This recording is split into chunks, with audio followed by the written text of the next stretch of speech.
Hello, and welcome to One World, One Health, where we talk to people working to solve some of the biggest problems facing our world. I'm Maggie Fox. This podcast is brought to you by the One Health Trust, with bite-sized insights into ways to help address challenges such as infectious diseases, climate change, and pollution. A One Health approach recognizes that everything on this planet, the animals, plants and people, and the climate and environment are all linked. One pretty obvious link between climate and health comes when you look at pollution. It's clear that air pollution is bad for everyone, but it's especially bad for kids. It's also important to demonstrate how it's bad and just what damage it does so that people can start to do something about it. Álvaro Hofflinger is trying to do just that. He's an assistant professor in the School of Public Affairs at Arizona State University, and he's just finished a study on the effects of air pollution on students in Chile. Air pollution had clear effects on kids' grades, Hofflinger and his colleagues found. The effects were worse in less advantaged kids. They're calling for urgent action, maybe installing air filters, which might offer a range of benefits, or moving classes to times when there's less air pollution. The bigger problem, however, is how to get people to stop burning wood in stoves in the first place. In this episode of One World, One Health, we're chatting with Álvaro about what he's found, what it means, and what people can do about it. Álvaro, thanks for joining us. Thank you for having me. So you found some links between air pollution and learning. Can you tell us a little bit about what you found? Yeah, we found a significant association between the exposure of air pollution, in particular matter 2.5, what is the kind of the most dangerous polluted in the air, with student achievement, especially the relationship is with GPA. And GPA is a grade point average. It's their grades. Yes. So what we did, we created a longitudinal panel. We follow a student for first grade in elementary school until they finish middle school in 8th grade. So we follow this student and we track the exposure that they have in the whole school year. And we know the information about their grade. So we were able to see, we control for different variables like family income, education of the parent, different characteristics of the family. And we were able to track this student over time. And we saw a student that were more exposed to air pollution, they have a lower grade at the end of their middle school. And what's causing these effects, Álvaro?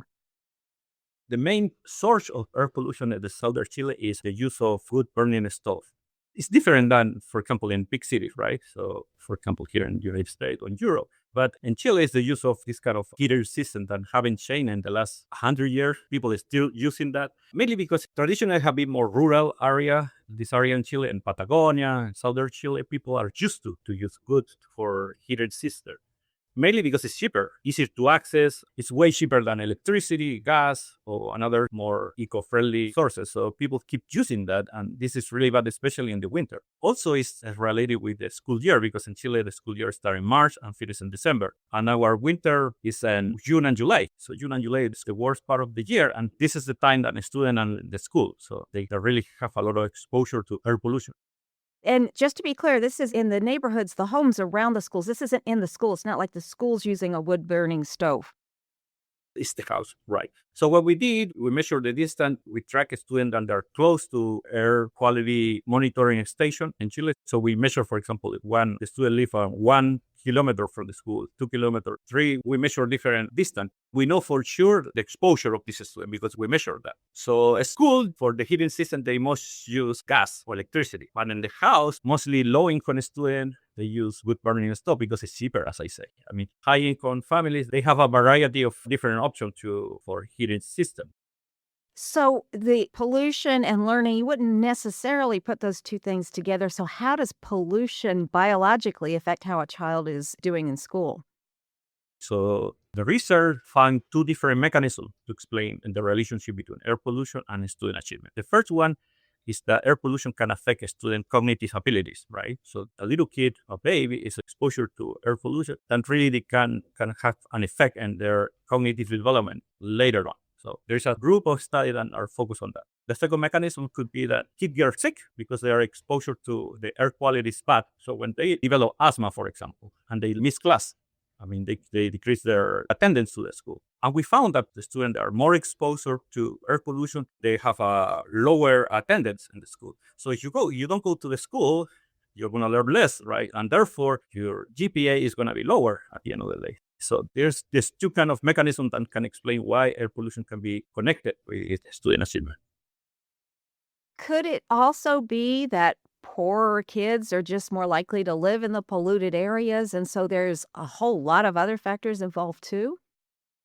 Yeah, the picture, as you say, is a little bit more complex. So we also have done research about that to understand the distribution of air pollution. Because generally speaking, we think, okay, this city is polluted, right? But we assume the distribution of the air quality is similar in all the neighborhood, but it's not the case. So what happened, we have found that low-income families or low-income neighborhood, the quality of the air there is bad. Because, as I explained, in the case of Chile, and especially in South Chile, people use wood burning stove as a heating system, also for cooking, or even for dry your clothes, because the winters can be really humid. But if you live in a neighborhood, upper middle class neighborhood, you can access to different kind of heating system. As I say, electricity, gas. So the government tried to push a little bit to reduce the use of wood burning stuff, especially in poor areas. What happened, especially with these children that live in this kind of neighborhood, they are more exposed to air pollution. We saw in the research that they have a lower grade at the end of their middle school. And also, this longitudinal data set, we were able to follow the students. So in some ways, you accumulated this effect over time. So you start in third grade, right? It's a little bit, the effect is small, but it starts to growing up. So it's going to be kind of accumulation over time. So you mentioned briefly the government is sometimes pushing for less use of wood-burning stoves. How do they even do that? Well, they have different policies. They have been implemented. One is the main policy is to replace the wood burning stove for more eco-friendly heating system, especially the use of electricity. It could be gas or kind of more clean energy. And have been successful in some ways, but also it's very hard. I mean, you're going to go to a poor neighbor and then tell people, okay, now you need to start to use electricity. And electricity is kind of expensive there. But they have access to wood, right? I mean, in this whole area, there is a lot of forest. So people have a lot of connection with rural areas. It's way cheaper. And sometimes it's free. Sometimes they can get it for free. For example, they have a relative who lives in a farm. And they go to the farm, they have access to wood, and they bring it to the city, and they can do that. The first thing the government tried to do is replacement. Also, they have been pushing for increase the insulation of the houses, because we know indoor pollution is worse than outdoor pollution. So they say, well, maybe if you replace your window, you get money for seal your door. There's different kind of thing that they are doing. And also they change the regulations of the new houses. Now in South Chile, they really need to have certain standards for avoid the outdoor pollution come to the inside of the house. This is the main two policies that they try to implement. This doesn't sound like it's going to work real well. This is a lot of government telling people what to do and not necessarily helping them to do it. Right. And also they have some regulations. For example, if the air pollution is really bad, one day they call it emergency, right? There's a restriction to use your wood burning stove. Otherwise, you get a ticket from the government. But it's almost impossible to regulate that because everybody's doing the same. How you're going to go to a neighborhood and tell them, okay, now you need to stop to using your wood burning stuff. And now, I mean, could be elderly living there. You have little kids. I mean, it's a lot of issue there, right? So the government have been not very successful in order to implement this kind of strict regulation about the use of wood burning stuff. They tell you to do it, but people don't follow the rule. So what about on the other end? How about making the air cleaner in the schools? Is there some way to do that? What they are doing is, as I say, the new school, the new building that they are built, they need to follow certain regulation. They need to use clean energy in order to pass this new regulation. But what happened with all the school, right? Some of them, I mean, I grew up in a rural area and the heating system in my school was wood burning stove.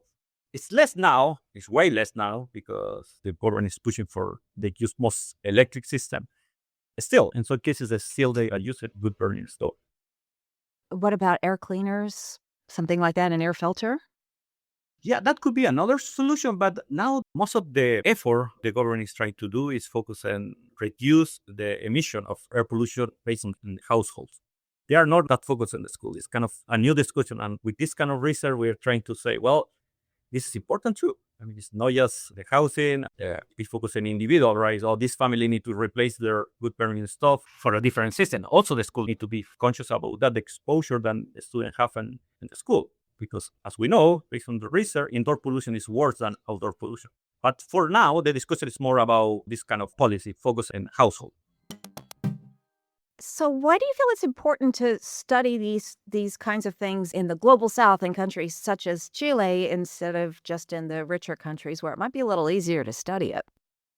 Yeah, most of the research about the connection between air pollution and student achievement have been focused primarily in global north, like United States and Europe. There is less research in the global south, especially in Latin America. And there are a couple of reasons for that. I think one of the main reasons is that access to data. It's really hard to have access to data. I mean, have access to air quality is hard, and also have access to it even harder, right? I mean, in this case of Chile, the good thing about Chile is you have a good quality of data. And in this case, we have individual data. So that's really good. We are able to track this student over time. And that made this research very, very interesting. And also it's important to do it, this connection between, as I say, air pollution and student achievement, because we can push a little bit the agenda and say, well, it's not just, we need to just be focused and to replace this good burning stove, and also need to be focused, not just focused on families and households, need to be focused also on the school, because the exposure of the student, they spend most of the time there, especially in the winter, right? They spend from 8 a.m. until, let's say, 4 or 6 p.m. when it's the worst time. I mean, June and July is the worst time to be there, to be outside, and the students are there. Even they have outside activities. So if we are really focused on children and we are concerned about their learning, their development, we also need to have a discussion about what is going on at the school. There was one thing I wanted to ask you when you talked about replacing wood-burning stoves with electricity. There's a lot of areas where that's not necessarily cleaner for the region as a whole because the electricity is generated in, say, a coal-burning plant. So what's going on in these areas of Chile? Is the electricity generated by clean methods? In Chile, we have most of the cases is clean energy. Usually is generated by a river, so they can kind of hydroelectric plant. But also this kind of industry also have a problem, right? For example, especially in the south of Chile, where most of the indigenous people live, they really resist for that because it's totally changed the landscape for them.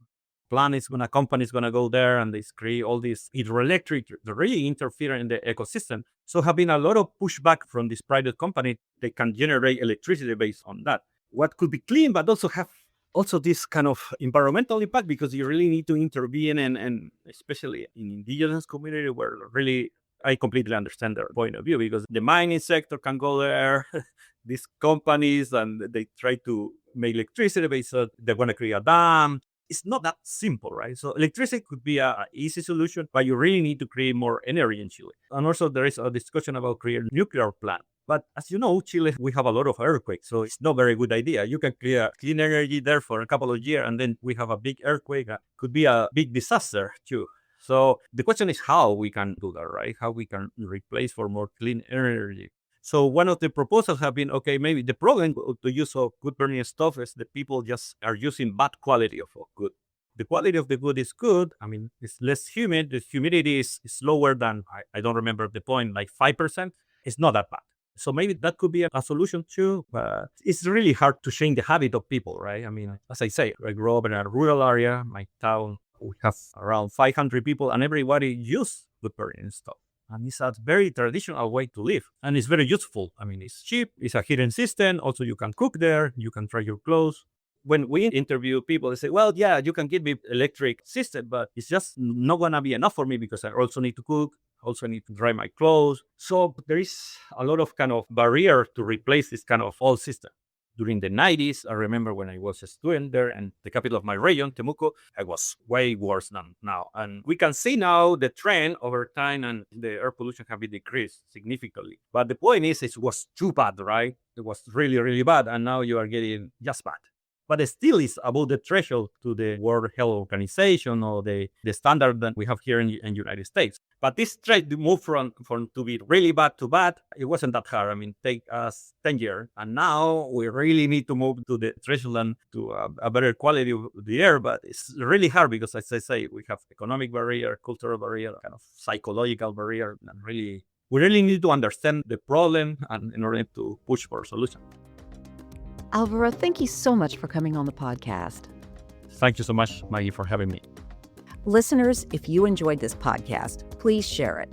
You can learn more about this podcast and other important topics at onehealthtrust.org. And let us know what else you'd like to hear about at OWOH@onehealthtrust.org. Thanks for joining us. Thank you for listening to One World, One Health, brought to you by the One Health Trust. I'm Ramanan Lakshminarayan, founder and president of the One Health Trust. You can subscribe to One World, One Health on Spotify, Apple Podcasts, or wherever you listen to podcasts. Follow us on social media at One Health Trust, one word, for updates on One World, One Health and the latest in research on One Health issues like drug resistance, disease spillovers, and the social determinants of health. Finally, please do consider donating to the One Health Trust to support this podcast and other initiatives and research that help us promote health and well-being worldwide. Until next time.